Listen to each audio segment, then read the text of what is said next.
መልስ የማይፈልግ ስጦታ ማለት ነው። ፍቅር ማለት መልስ የማይፈልግ ለደናደራችሁ እግዚአብሔር ይመስገን ባይመለስለት የማይቀየም ማለት መልስ የሌለው ስጦታ መስጠት ፍቅር ይባላል።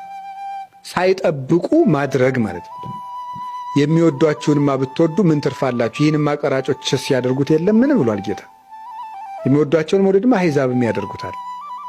እናንተንስ እላችኋለሁ ጠላቶቻችሁን ውደዱ፣ የሚረግሟችሁን መርቁ፣ ለሚያሳድዷችሁ ጸልዩላቸው፣ የሰማይ አባታችሁ ለክፎችም ለደጎችም ዝናብን ያዘንባል ፀሐይን ያወጣልና ብሏል። ዝናብ ያለው ሥጋው ደሙን ለክፎችም ለደጎችም ሥጋውን ደሙን ሰጥቷቸዋልና በእንቢተኝነት ቀረባቸው እንጂ ብሎ እናንተም እንግዲህ ርኅሩኆች ሁኑ በሰማይ ላለው አባታችሁ ልጆቹ ትሆኑ ዘንድ ብሏል። ስለዚህ ፍቅር ማለት እሱ ነው። ፍቅር ማለት ልዩነትን አቁሞ አንድ